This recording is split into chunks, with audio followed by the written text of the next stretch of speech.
want to start my focus of this show, besides giving you the evidence and what took place. I want to talk about this guy, Jeff Herman, who did my show a few times. He's always been nice to me, a really nice guy. And I wanted to find somebody that knew him, that has worked with him, that knows him well.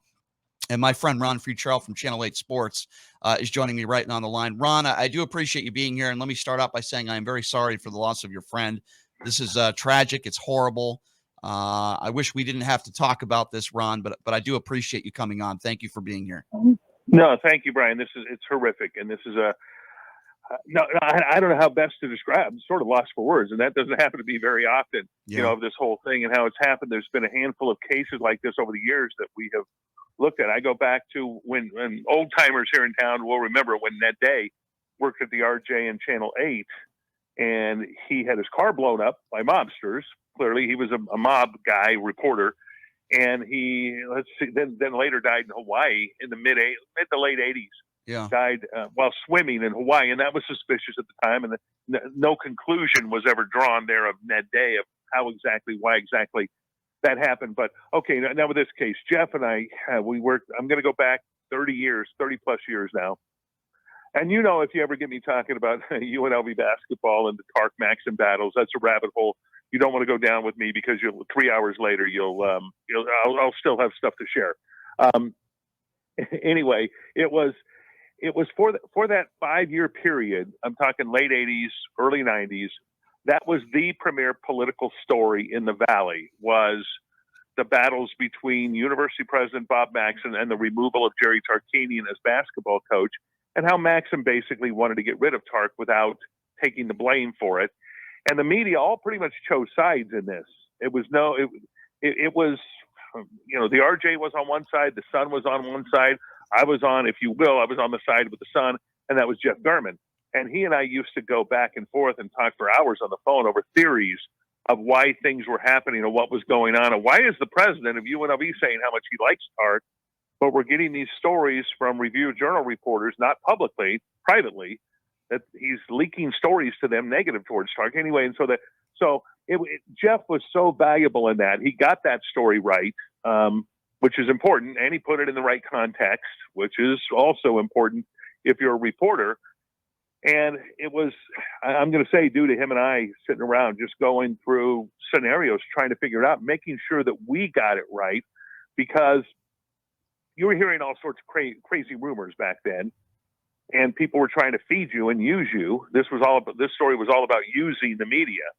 And so we were working hard to try to not be used and get the story right. And Jeff, bless him, invaluable. He broke the story of Rolly Massimino's secret contract, if anybody remembers that. He broke a lot, Ron. He broke a lot of stories. And I think you're one of many, Ron, that have talked about what a great reporter this guy was. Can you speak personally about the person? Because you worked with him. You've known him for decades. Ron, what was Jeff like as a person? No, he had this, okay, and here's I'm smiling when I'm thinking about it, because he had this unique characteristic that it's hard for a lot of investigative reporters, and I've known a lot of great investigative reporters over the years.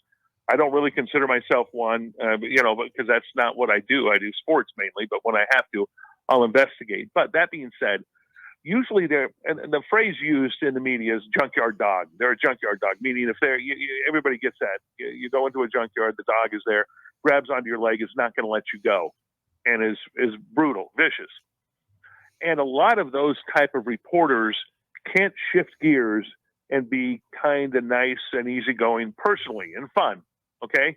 If you got that junkyard mentality, you got that junkyard mentality, and sometimes it's 24/7.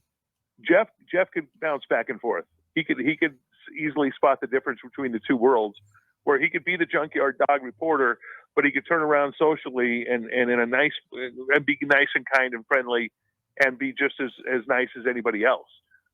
So he had range. Let's go there. He had that range that I thought was unique. That he could have that range of emotions, a fun, nice guy, but still watch out if he jumps on and he sees something that you're doing that's wrong, not just that he thinks is wrong. And I trusted Garman's judgment. Period. And that's, what more could you say? So can I ask you then, Ron, do you believe that's what took place here? with Rob Tellis that he had that junkyard mentality, and obviously he did nothing wrong. He actually reported on the facts. This guy Tellis was not a good guy, the extramarital affairs, the issues he had in the workplace, and it appeared to me that Jeff reported on it and did a very good job on it. Tellis didn't like it. That just seems to be the only motive here. But then when I see social media stuff between Tellis and Jeff seemed to be very cordial with him, so Yeah. like that's what I saw, right? Am I getting that right? No, you got that right. And where he basically took, and I'm going to say, not Jeff didn't ruin his career. Tellis ruined his career by his attitude and who he was there. And you could tell that his employees thought he was sort of a dangerous guy in a sense. I mean, they didn't like working around him. He was well, how do I approach this carefully, Brian? He was height challenged. And sometimes dudes that are height challenged can take out frustration in a lot of crazy ways. When I say that, it's 5'2", and so he was apparently a terror. Not all short guys are like that, but he was one of those guys. I can't imagine. I can't. It's hard. So I being inappropriate. No, I know. No, I get your point. I can't even imagine, Ron, and it's hard to even think about this. You being his friend, the last moments of Jeff's life. I mean, I can't even imagine what went through his mind when he saw this guy who clearly he knew who he was immediately, I'm sure. Yeah. And just takes out a knife and just murders this man. And then the callousness where we see the video of Tellis walking back to his car. They showed the video from Metro Police, the press conference today. Do you know if Jeff had any immediate family here in Las Vegas? Have you ever met any members of his? Do you know anything about that? No, not married, not kids, but had extended family. Right. And stuff that put out a statement today on offering condolences and thanking the police department for what appears to be a resolution of this case. I mean, I don't. Can I ask you that though? The only other person that could get off so quickly would be OJ from something like this. But his no, there was gloves, there was a knife, there's there everything. Was passion, there was everything. A disguise. Can I ask you a question, Ron? You've been a reporter for a long time. You understand Metro, even though you've been a sports reporter. You still have covered breaking news. So I think you're a good person to ask this question. Am I overstating things here? Am I reaching when I say they had all the evidence when they interviewed him? They had his vehicle, they had the clothing, they had video of the actual crime being committed. They knew they had their guy. Don't you think it's a little bit dangerous that Metro Police let this guy go for a couple hours? First of all, he tried to take his own life. And second of all, thank God he didn't try to take anybody else's life. I find that to be very bad and dangerous policing. I don't care what their reasoning is. They absolutely. Well, no, you have to. You got to care what they're. First of all, here was a reasoning. Is first of all, they're also in discussions with it, as he said, with the district attorney's office on what to do and how to do it. So they were talking about with the person who has to prosecute this case, Steve Wolfson, I would imagine, will take it. But with the DA's office, they're in discussion with them. So they weren't making this decision, I don't believe, in a vacuum. Number one point, that the DA's office was probably also involved in that decision to let him go. Number two, he was not let go for 2 hours. I guarantee you he was surveyed by police, that there was surveillance done on him. And you have to do one of two. Constitutionally, you have to do one of two things. You either have to charge him and arrest him right there, or you have to let him go. And so they apparently, I'm going to guess that in consultation with Steve Wolfson, the DA's office, that they said, right now we don't have. Yeah, you're right. Mounting evidence, we can all put all that. I think it's ridiculous. But Ron, I get what you're saying. Arrest him right there, Ron. I get everything. Follow protocol. I get it. He was surveyed. Let's go here. Like Wolfson said at the press conference. Not Wolfson. I mean Lombardo said there was not just one police officer there at his house. So I understand that. But, I get everything, yeah. Ron. I get everything you just said, and it makes sense. But here's another portion of this. What if somebody's in his home? Or what if he wants to just take his own life? You're giving him an opportunity to do that, which I find a little bit troubling. That's all I'm saying. Even if I'm sure you're right. I'm sure people were, he was on surveillance. I don't think there's any question about that. They weren't going to let him go anywhere. With that said, they still let him go into his own home. We don't know if anybody was home with him, and we're learning that he self-inflicted wounds. We don't know what that means. And they might have known. They had been in that house for much of the day, so they probably knew that there was nobody else in the house. They had that house under surveillance, constant surveillance. Right. So they knew that. they knew whether there was or wasn't. I'm going to guess that they probably wouldn't have let him go back into his house if somebody were there. I'm going to say something bold here. I wish he would have been successful in that bathtub with a knife. And I don't know. and saved us from having to go through this BS and have him live for the second half of his life. I can in totally in state prison, have to pay for this piece of garbage. I can totally understand. So, I totally get why you would say that, and I've said that plenty. But here's why I feel the other way a little bit. He's going to have his day in court. He's going to have to face the music. He's going to spend the rest of his life in jail. And I actually like that. I like the fact that he's going to have to suffer the rest of his life rather than just taking his own life and it's over with. I do feel for his family. I'm sure his wife will be questioned. I feel bad for his kids. They did nothing wrong. Let me ask you this, Ron, in closing, because I want to go back to the victim here, who we need to talk about more, which is Jeff Harriman. How would you want him to be remembered? You spent a lot of time around him professionally. You knew him very well, going back decades, Ron. So if somebody never knew Jeff and comes up to you and says, how do you think we should remember Jeff? What would you say, Ron? Fun-loving guy, nice, kind, fun-loving guy, personally, and has that. You see, even in the picture in the RJ, he's smiling when he's next to Tellis. There's a picture of Jeff's got a smile on his face when he's talking to him and going through some of the stuff at the public administrator's office. But boy, he knew his craft. And there's a handful of great, I will put them in that category of junkyard dog reporters here in town. George Knapp has been that for years. I mentioned Ned Day before. We've got great reporters at our station that are just doing a great job, and great.